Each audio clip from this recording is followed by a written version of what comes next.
He was a billionaire who thought money could buy anything, until he met a judge who wouldn't bend. Ethan Grayson laughed in the face of justice, mocked the lives he'd ruined, and dared the courtroom to stop him. But what he didn't know, a secret from his past was about to unravel everything. And the woman holding the gavel knew it all.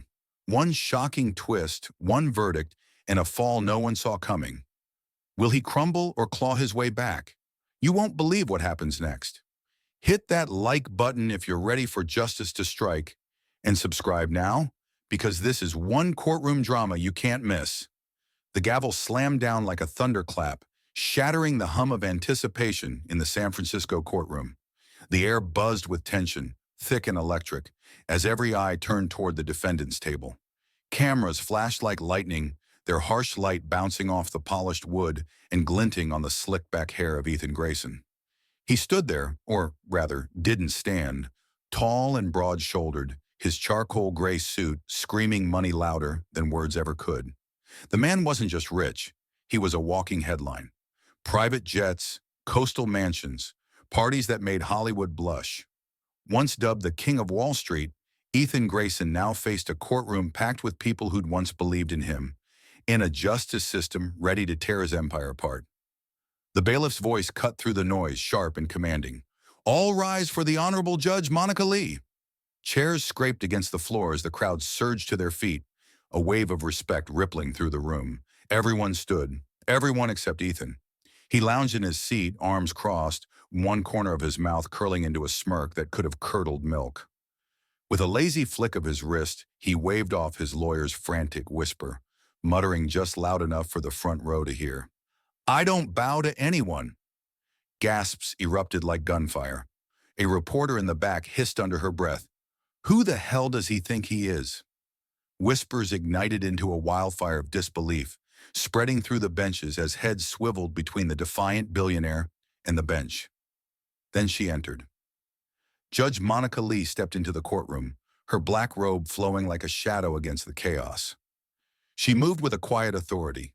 No grand gestures, no raised voice, just a presence that demanded silence. Her dark eyes scanned the room, pausing for a heartbeat on Ethan. It wasn't anger that flickered there. Not yet.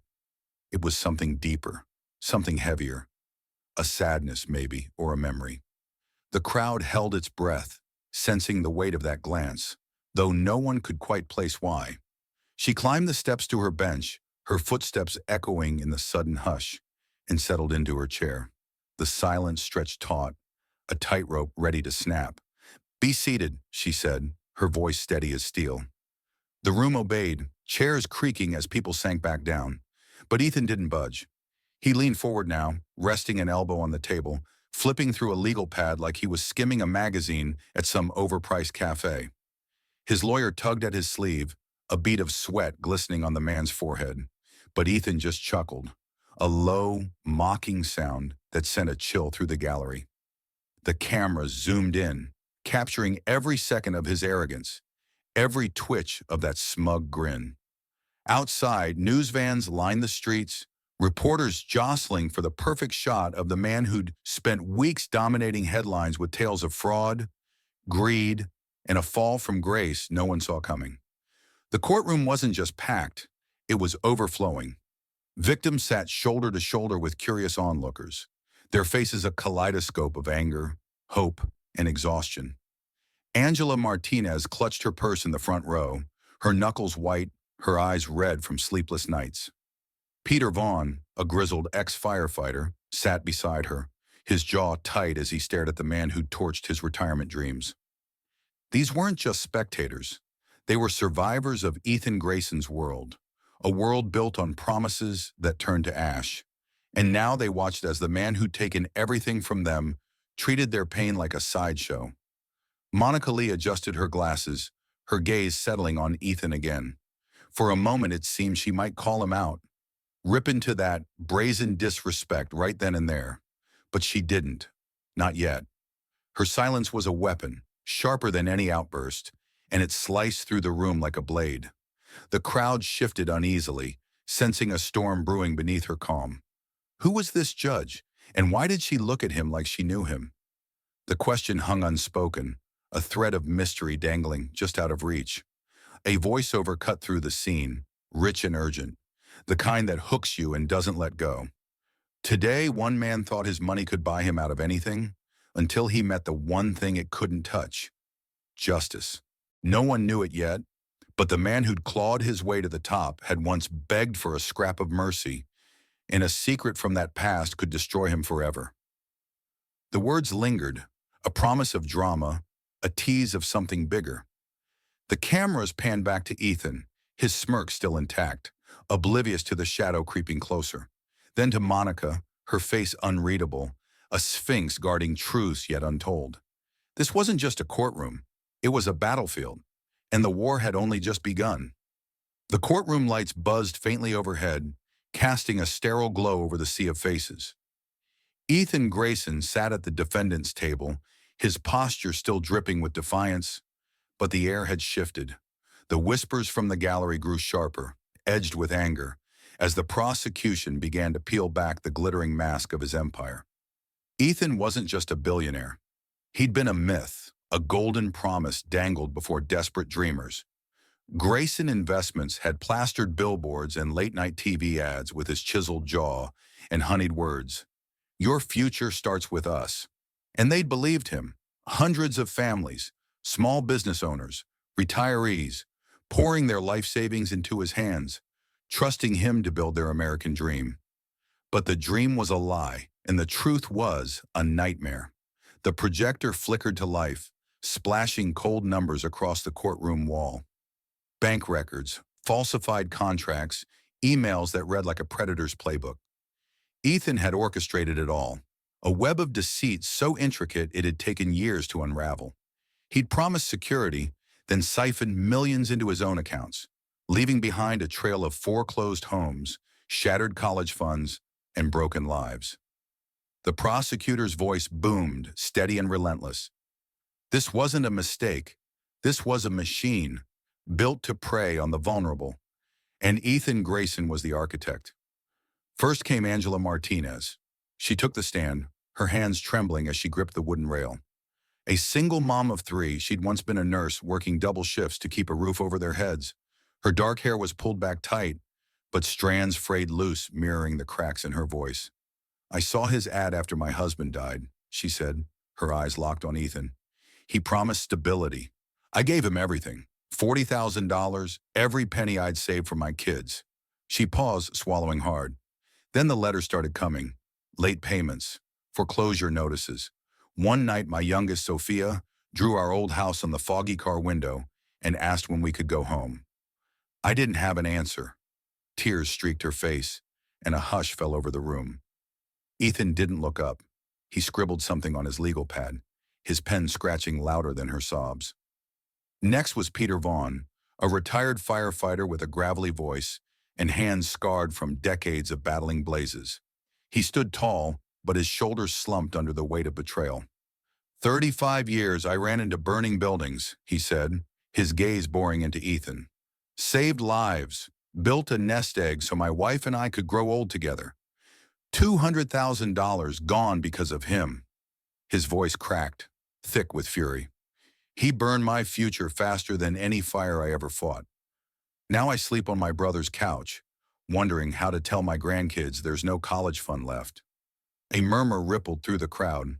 Anger, yes, but also a raw, aching sadness. Ethan shifted in his seat, crossing one leg over the other, as if Peter's words were background noise to some grander symphony only he could hear. Then came the bombshell. The prosecutor clicked a remote, and a grainy audio file crackled through the speakers. Ethan's voice, smooth, confident, unmistakably his, filled the room. "These suckers are begging to be bled dry," he said, laughter bubbling in his throat. "Make the numbers look good, get them to sign, and cash out before they blink. They're born to lose. We're born to win." The recording cut off, leaving a void so heavy it pressed against every chest in the courtroom. Angela pressed a hand to her mouth, shaking her head. Peter's fists clenched, veins bulging under weathered skin. The gallery erupted in gasps and muttered curses, a wave of outrage crashing against the walls. The prosecutor turned to Ethan, her tone sharp as a blade. "Mr. Grayson, do you deny this is your voice?" His lawyer leapt up, tie flapping like a flag in a storm. "Objection! Relevance!" But Judge Monica Lee raised a hand, her expression carved from stone. "Overruled. Answer the question." Ethan leaned into the microphone, his smirk widening just enough to show teeth. "Sure, that's me," he said, voice smooth as silk. "But that's how the world works, sweetheart. The strong thrive, the weak crumble. It's not my fault they didn't read the fine print." The room exploded, shouts, cries, the bang of Monica's gavel slicing through the chaos like a guillotine. "Order!" she commanded, her voice a whip crack that silenced the storm. But the damage was done. Ethan's words hung in the air, a poison seeping into every corner. Angela stared at him, her tears replaced by a quiet, burning rage. Peter's eyes narrowed, as if he could will the man to ash with a look. The reporters scribbled furiously, headlines already forming. "Billionaire mocks victims in courtroom shocker." Yet Ethan sat there unruffled, tracing a finger along the edge of his notepad like a king surveying a conquered land. He didn't see the faces, didn't hear the pain. To him, this was a game, a high-stakes chess match he'd always won before. The projector dimmed, but the light in Monica Lee's eyes didn't. She leaned forward slightly, her gaze piercing through Ethan's armor, fingers tightening on her gavel as a memory stirred she couldn't yet voice. For a split second, something flickered in her face. Not just authority, but recognition. A shadow of something personal, something buried. The crowd didn't catch it, too caught up in their fury, but it was there, a thread of history tugging at the edges of this unraveling tale. What did she know? What hadn't been said? The voiceover returned, low and urgent. Ethan Grayson built an empire on lies, but the cracks were showing. Every word he spoke dug his grave deeper, and soon a secret from his past would light the fuse to his downfall.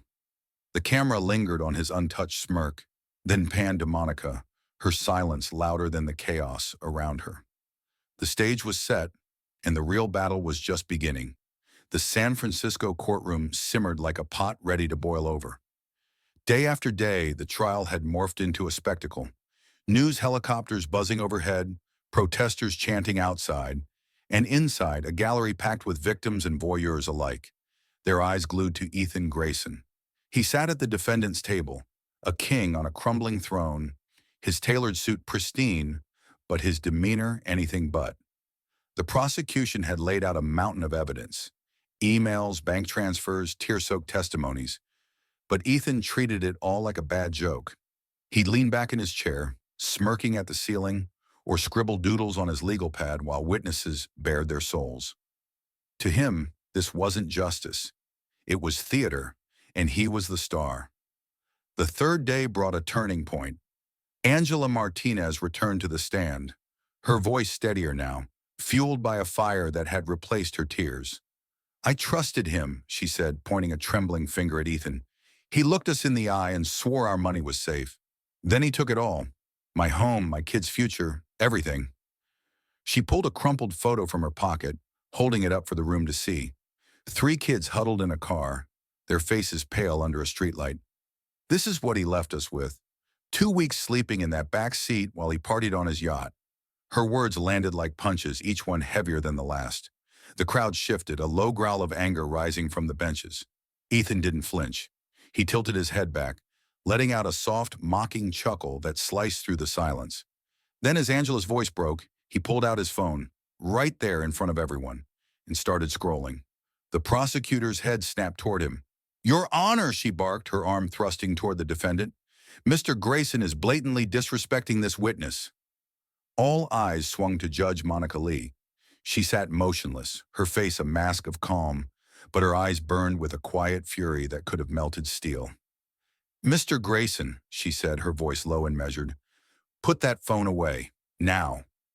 Ethan glanced up, his lips curling into a grin that oozed contempt. "Just checking something important," he said, holding the device aloft like a trophy. A gasp rippled through the room. Shock, disbelief, outrage all rolled into one. Monica's tone hardened, each word a hammer strike. "I said now." For a moment he held her gaze, daring her to push further. Then with a theatrical sigh, he tossed the phone onto the table, letting it clatter loudly enough to echo. "Fine," he muttered, loud enough for the front row to hear. "Guess I'll have to slum it with the rest of you." The gallery erupted, shouts of "shame on you" and "how dare he" bouncing off the walls. Monica's gavel slammed down, a thunderclap that silenced the chaos. "Order in this court," she commanded, her voice cutting through like a blade. She turned back to Ethan, her stare unyielding. "This isn't your boardroom, Mr. Grayson.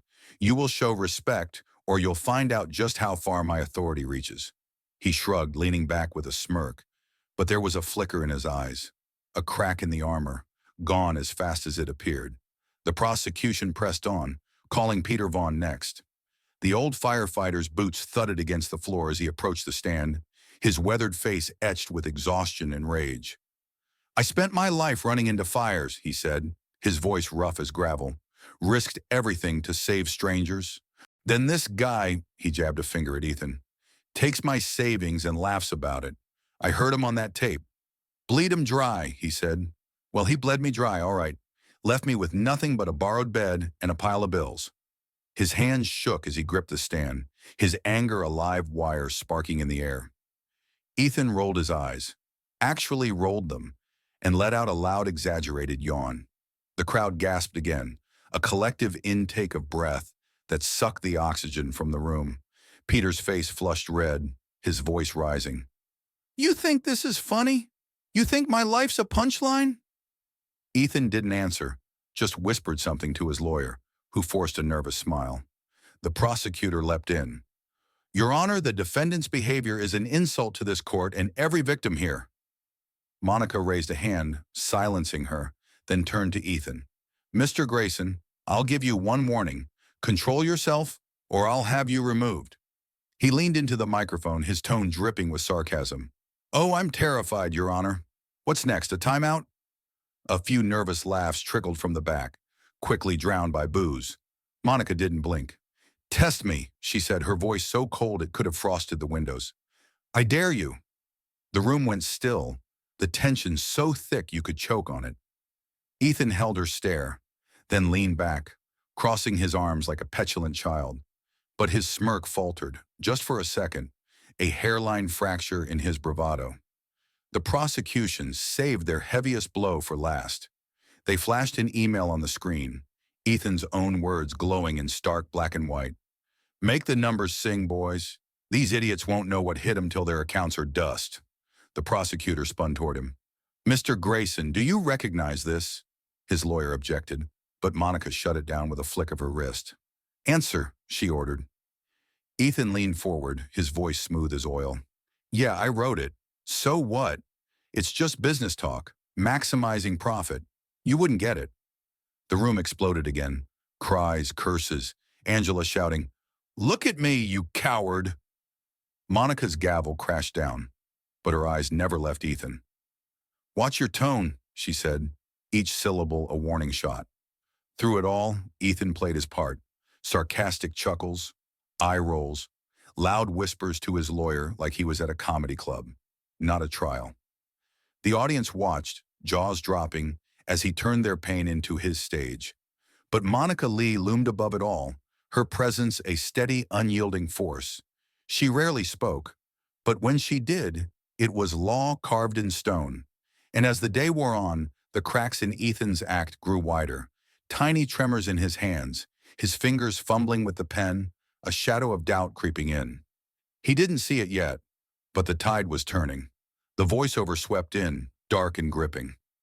Ethan Grayson thought he could laugh his way through justice, but every snicker tightened the noose, and soon a reckoning from his past would silence that laugh forever. The camera lingered on Angela's furious glare, Peter's clenched fists, and Monica's piercing stare. The war wasn't over, it was escalating. The courtroom clock ticked like a heartbeat, each second amplifying the tension that had built over weeks of testimony. Ethan Grayson sat at the defendant's table, his smirk a permanent fixture, as if the parade of broken lives before him was just another Tuesday. The prosecution had hammered him with evidence, emails, recordings, tears, but he'd brushed it off with the ease of a man who'd never lost. The gallery watched, their anger simmering, waiting for the knockout blow. And on the ninth day, it came, not with a shout, but with a whisper that turned the room upside down. The prosecutor, a wiry woman with steel in her spine, stepped forward, clutching an old cardboard box sealed with faded tape. "Your Honor," she said, her voice steady but edged with anticipation, "the state submits Exhibit 47, a piece of evidence uncovered just last week, surfaced from a retired foundation worker's attic after a tip from an old colleague." Ethan's lawyer shot up, tie askew. "Objection! This wasn't disclosed in discovery." Monica Lee raised a hand, her expression unreadable. "Approach," she said. The lawyers huddled at the bench, voices low but urgent. Ethan leaned back, crossing his arms, unfazed, or so it seemed. His fingers twitched slightly, a faint tremor the cameras didn't catch. The crowd leaned in, sensing a shift, though they couldn't yet name it. Monica's gavel tapped lightly. "Objection overruled. Proceed." The prosecutor peeled the tape from the box, her movements deliberate, almost ceremonial. She pulled out a yellowed envelope, then a grainy VHS tape labeled in shaky handwriting. "Grayson Scholarship Ceremony, 2007. A murmur rippled through the room. Ethan's smirk flickered, just for a heartbeat, but he covered it with a scoff. "What's this? A home movie night?" he quipped, loud enough for the back row to hear. A few nervous chuckles broke the tension, but Monica's eyes locked onto him. Sharp, knowing, and suddenly personal. The tape slid into an old VCR wheeled in by a clerk. The screen flared to life, static crackling before settling on a younger Ethan Grayson, barely 20, skinny and awkward in a borrowed suit. He stood on a stage, clutching a microphone, his voice trembling as he spoke. "I grew up with nothing," he said, eyes red and glassy. "No heat in winter, no food some nights. My mom worked 3 jobs just to keep us alive. I thought I'd end up like her, trapped, invisible. But this scholarship," he choked up, wiping his face with a sleeve, "it's my way out. Thank you, Lee Foundation. Thank you for seeing me." The camera panned to the crowd, mostly working-class families, clapping warmly, then zoomed in on a woman in the front row. Monica Lee, younger, smiling with quiet pride. The tape ended. The courtroom sat in stunned silence, the weight of those words sinking in. Ethan Grayson, the man who'd mocked his victims, who'd built an empire on their ruin, had once been one of them, a kid from the gutter, saved by the very people he now crushed. Angela Martinez whispered, "He was like us?" Peter Vaughn shook his head, his voice a growl. "And he forgot it all." The gallery buzzed, a mix of shock and betrayal swelling into a roar. Reporters scribbled furiously, pens racing to capture the twist no one saw coming. The prosecutor didn't waste a second. She held up the envelope, pulling out a letter in Ethan's jagged teenage scrawl. "This is dated 2 days after that ceremony," she said, her voice rising. "To the Lee Foundation. I'll never forget what you did for me. I swear I'll make you proud. Help people like you helped me." Signed, Ethan Grayson. She turned to him, her eyes blazing. "Mr. Grayson, is this your handwriting?" His lawyer objected again, but Monica cut him off. "Answer," she said, her tone a quiet thunder. Ethan stared at the letter, then at the screen where his younger self still lingered like a ghost. For the first time, the smirk vanished. His hands gripped the table, knuckles white, and when he spoke, his voice was tight, almost brittle. "Yeah, that's mine," he said. "But that was a lifetime ago. People change. I grew up, figured out the game. You don't get ahead by playing nice." The room erupted, shouts, gasps, Angela crying out, "You sold your soul." Monica's gavel slammed, but her gaze stayed on Ethan, piercing through the chaos. Then she spoke, and the world stopped. "I remember that boy," she said, her voice soft but carrying a weight that silenced every sound. "I was there, Ethan. My family funded that foundation. My mother shook your hand, believed in you. I believed in you." The revelation hit like a bomb. Monica Lee wasn't just the judge. She was tied to his past, a thread from the life he'd buried under yachts and penthouses.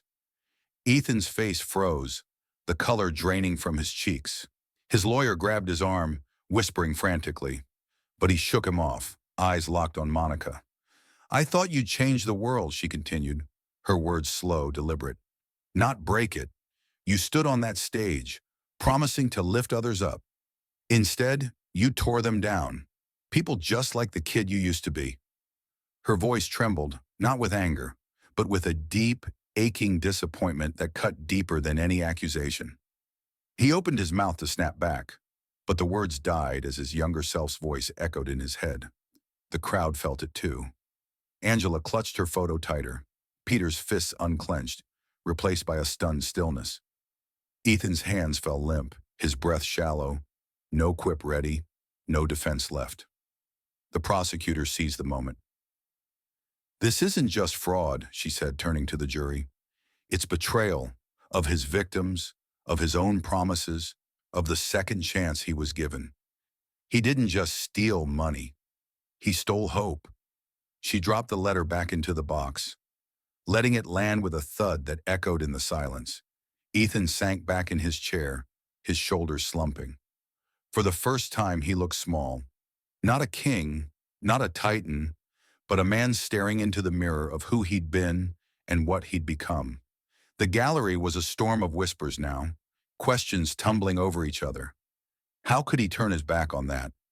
What did Monica feel facing the boy she'd once saved?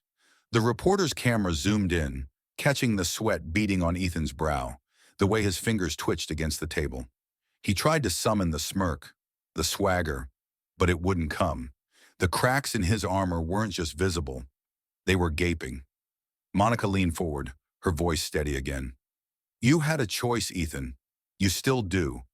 But this court will hold you to the one you made." Her words hung there, a lifeline and a noose all at once. The crowd held its breath, sensing the endgame approaching. Angela wiped her eyes, Peter nodded slowly, and the jury exchanged glances, their faces hardening with resolve. The voiceover swept in, dark and electric. Ethan Grayson thought he'd buried his past, but it rose up to haunt him, in the voice of a boy he'd forgotten, and the judge who'd never let him go. Now the reckoning was here, and no amount of money could buy his way out. The camera lingered on Ethan's hollow stare, then Monica's unwavering gaze, a collision of past and present that shook the room to its core. The trial wasn't over, but the tide had turned, and the final blow was coming. The San Francisco courtroom crackled with anticipation, the air so charged it felt like static before a storm. It was the final day, and the gallery was a sea of held breaths. Victims, reporters, onlookers packed shoulder to shoulder, their eyes darting between Ethan Grayson and the bench. The billionaire sat at the defendant's table, his suit still impeccable, but the swagger was gone. After the bombshell of his past, his tearful scholarship speech, the letter to the Lee Foundation, Monica's quiet revelation, he'd shrunk into himself. No smirks, no quips, just a man staring at the table, hands clasped tight to hide the tremor. The jury filed in, faces grim, their verdicts sealed in an envelope that seemed to pulse with the weight of justice. Monica Lee took her seat, her black robe a stark contrast to the chaos she'd tamed over weeks. She adjusted her glasses, her gaze sweeping the room before settling on Ethan. The silence stretched, heavy and suffocating, until she spoke. "Mr. Grayson," she began, her voice steady as granite, "this court has heard the evidence. Overwhelming proof of fraud, conspiracy, and exploitation. You preyed on the vulnerable, stole their dreams, and mocked their pain. But more than that, you betrayed the second chance you were given, a chance my family fought to provide." Her words landed like stones, each one sinking deeper into the hush. Ethan's head jerked up, his eyes meeting hers for the first time since the tape. There was no defiance left, just a flicker of something raw, something lost. Monica continued, her tone growing colder. "Throughout this trial, you've shown no remorse. You laughed at your victims, disrespected this court, and treated justice like a game you could buy your way out of. But today, that game ends." The crowd leaned forward, a collective inhale as the moment they'd waited for loomed closer. She straightened, her voice rising with finality. "Ethan Grayson, on all counts, you are found guilty. I sentence you to 30 years in federal prison with no possibility of parole for the first 20. Gasps erupted, a shock wave rolling through the room. 30 years, far beyond the slap-on-the-wrist plea his lawyers had banked on. Ethan's face went white, his breath catching as the number sank in. Angela Martinez pressed her hands to her mouth, tears spilling over. Peter Vaughn let out a quiet, "Yes," his fist tapping the bench in triumph. Monica wasn't done. "Furthermore," she said, her gavel hovering like a guillotine, "I order the immediate liquidation of your personal assets, every mansion, every jet, every dollar in your offshore accounts, to be redistributed to your victims. You stole their lives. Now you'll give them back what you can." The room exploded. Cheers, sobs, applause so loud it rattled the windows. Angela collapsed into her neighbor's arms, whispering, "We can start again." Peter's eyes shone, a weight lifting from his shoulders as he nodded to the ceiling. Ethan shot to his feet, his voice a ragged shout. "You can't do this. I'm Ethan Grayson. I built something. I am something." His lawyer grabbed his arm, but he yanked free, his face red with desperation. 30 years? Liquidation? You're ruining me." Monica's gavel crashed down, silencing his outburst. "No, Mr. Grayson," she said, her voice cutting through like a blade. "You ruined yourself. Sit down." He stood there, chest heaving, until two bailiffs stepped forward, their hands hovering near their cuffs. Slowly, defiantly, he sank back into his chair, but the fight was draining out of him. Then came the twist, the piece no one saw coming. Monica leaned forward, her tone softening, though her resolve didn't waver. "But this court isn't just about punishment. It's about accountability. And, if you choose it, redemption. Mr. Grayson, you have skills, a mind that once dreamed of more. You once learned from those who lifted you up. Now you'll teach those you pushed down." The room stilled, every eye on her. "While incarcerated, you will participate in a restitution program. You'll teach financial literacy to inmates from the same communities you exploited.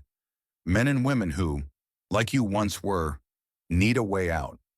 Do this, prove you can rebuild what you destroyed, and after 15 years, this court will review your sentence." A stunned murmur swept through the crowd. Ethan blinked, his mouth parting as if to argue, but no sound came. Angela tilted her head, her tears slowing as she processed it. Peter muttered, "He doesn't deserve that chance," but there was a grudging respect in his tone. The reporters scribbled faster, headlines flashing in their minds. "Billionaire's fall comes with a catch." Monica's voice rose again, firm and clear. "This isn't mercy, Mr. Grayson. It's a mirror. Face who you were, who you've hurt, and decide who you'll be. Refuse and you'll serve every day of those 30 years. The choice is yours." The bailiffs moved in, their boots thudding against the floor.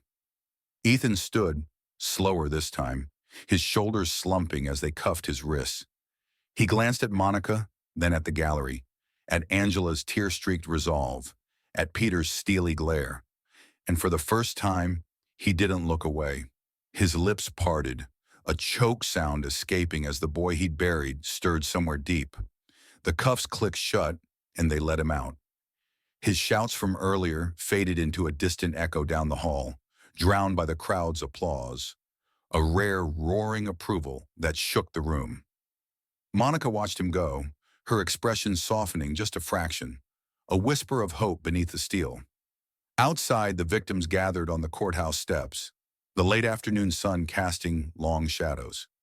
Angela hugged her photo of her kids, whispering, "We're free now." Peter clapped a friend on the back, his voice rough but steady. "He'll have to live with it every damn day." The cameras swarmed, capturing their relief, their quiet victory. Inside her chambers, Monica sat alone, staring at a framed photo on her desk, her mother smiling at that scholarship ceremony years ago. She didn't smile back, not out of triumph, but resolve. Justice wasn't her victory, it was theirs. The voiceover returned, deep and resonant. Ethan Grayson fell, not with a whimper, but a thunderous crash, stripped of his empire, handed a lifeline he didn't deserve. Justice didn't just punish him, It demanded he face the wreckage he'd left behind. And now the question lingers. Can a man who broke the world ever mend it? The camera panned from the empty courtroom to the victims outside, then to a final shot of Ethan in the back of a van, staring out the window, his face a mask of shadow and doubt. The screen faded to black, leaving the echo of that question hanging in the air. The San Francisco courthouse stood quiet now, its marble steps bathed in the golden glow of a setting sun. The crowds had thinned, the news vans peeling away one by one, their headlines already screaming across screens nationwide. Billionaire Grayson sentenced to 30 years, assets seized for victims. But for those who'd lived the story, the ending wasn't in the ink. It was in the air they breathed, the weight they no longer carried. Angela Martinez lingered outside, her kid's photo pressed against her chest like a talisman. She looked up at the sky, a faint smile breaking through the exhaustion. "We're free now," she whispered, her voice soft but sure. Nearby, Peter Vaughn stood with a friend, his scarred hands stuffed in his pockets. "He'll have to live with it," he said, his gravelly tone laced with quiet triumph. "Every damn day."